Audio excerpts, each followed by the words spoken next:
The first fat loss myth that we're going to cover is high reps and low weight for fat loss. Or people would also say high reps and low weight to tone your body. Toning, yeah. That word, toning, it's still around in 2023. I don't know how. People still use it to market their gyms or their programs. It's crazy. Sometimes I'll say it to relate to people that have used it first, but if they don't say it first, I usually don't lead with toning because what does that actually mean? It just means build muscle and drop body fat at the same time. And maybe it's a fast way to explain the goal, but it's more of a, I would say it's more of a marketed towards female word. I feel like they really buy into that, or they used to. I don't know. Let me know in the comments if you think that. If not, then maybe I'm just crazy. But anyway, high reps and low weight.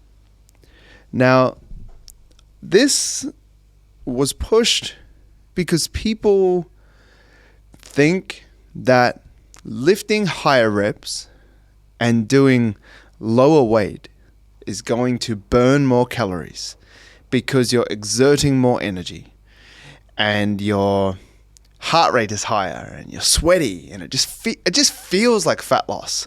I don't know if you've trained like this before, but it does feel like you're losing fat. I remember when I lived in Auckland, I used to wake up at sunrise and do boot camps, and I felt like I was losing fat just from our warm up was 100 burpees. We'd do 10 burpees, we'd take a little rest, 5 seconds, 10 seconds, do 10 more burpees, 5 seconds, 10. We'd do 100 burpees just for a warm up.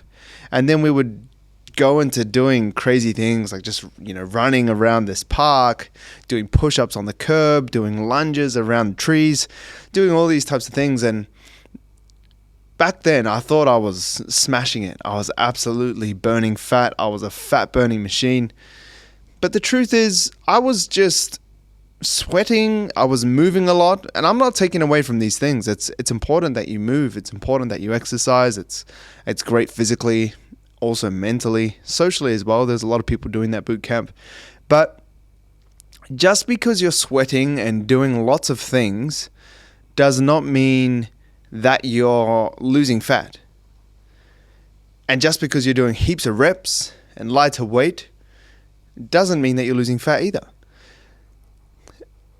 When we lose fat, we do that through creating a calorie deficit. And that can be by moving more, right? There's this saying, move more and eat less. That's how you lose body fat. Very general. It's not wrong, but it also doesn't help many people because it's so broad. It's like, okay, move more. What does that mean? Do I walk more? Do I jump around? Do I dance? Do I lift weights? Do I do CrossFit? What do I do? And then eat less. Okay, what does that mean? Do I eat less meals? Do I eat less food? Do I eat less protein? What does that mean? If you understand what it means, eat less, move more is pretty solid advice, but it just needs to be broken down a little bit. But anyway, we need to create a calorie deficit to lose body fat. And the way that we exercise shouldn't change. We should just continue to train the same, especially if we're lifting weights.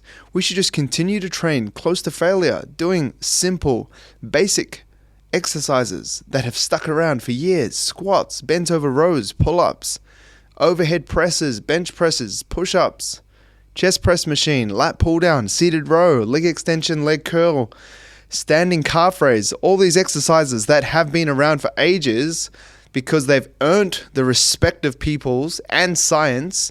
They should be done close to failure, and that's how we should be treating our training.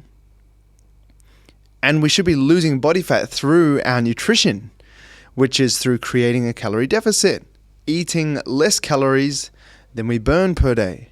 And when we do that, there is this discrepancy between the two, which is the calorie deficit, the gap in between. And that's how we lose body fat, the calorie deficit. So with our training, if we go from, let's just say you lift weights. You're lifting weights normally. Yeah, man. Heavy bench, bro, and you're just, doing your training, and then you're like, oh, I'm doing fat loss. Take those 20 plates off. I need to do, instead of doing 120 kilos, I'm going to do 60 and do 40 reps. So now you're just doing a weight that's so easy, you can do so many reps, and then you eat in a calorie deficit, and what happens? You're going to lose your muscle mass because you're now just lifting weights that aren't challenging you enough. You can maintain your muscle mass. You can get a muscle building response from any rep range between 3 reps and 30. However, sometimes when you do higher reps, 20 reps, 30 reps, those reps that get you to those reps at the end that are close to failure, I'd say you could speed up the process just by doing somewhere between, 3 to 20. That number, like anything more than that is, I feel like you're just kind of, the first 27 reps that don't really hurt, you're like, could that time be better used just resting and maybe just lifting a bit of a heavier weight? I think so. So lifting higher reps and doing lower weight, okay, look, you may expend slightly more calories in a workout session. If you just lifted weights normally, let's just say you burnt 300 calories. If you did lighter weights and lighter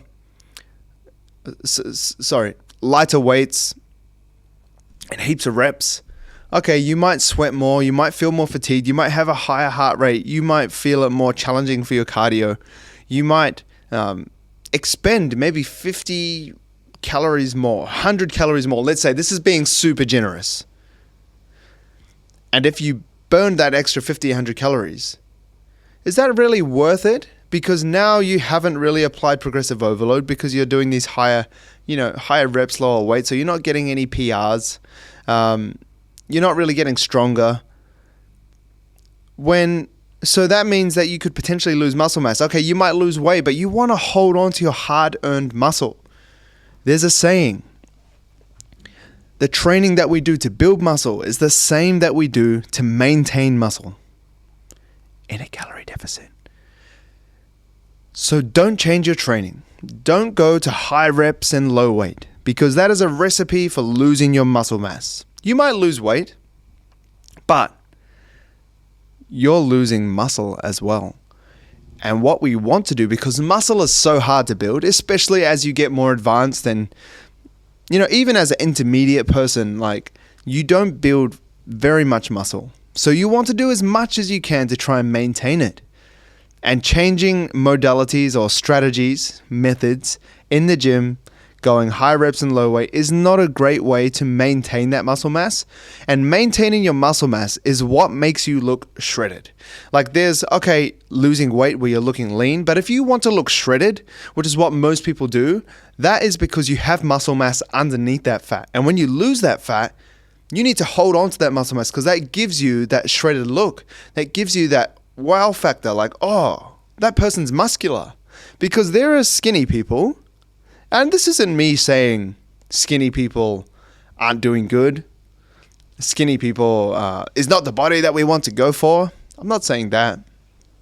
I'm just saying that, most people that listen to this podcast and follow me in general are trying to look their best.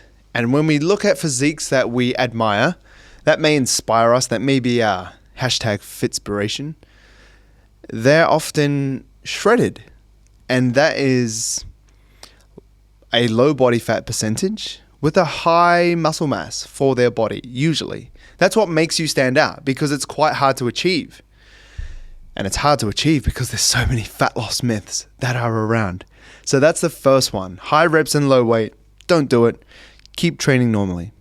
And if you normally train high reps and low weight, maybe you should think of considering lifting heavier weights for slightly less reps with slightly longer rest periods and getting stronger and lifting close to failure so you could have more muscle mass. And then when you cut next time, you can reveal it and have an even more outstanding physique, which is what we're trying to achieve here. We're trying to level up our physique.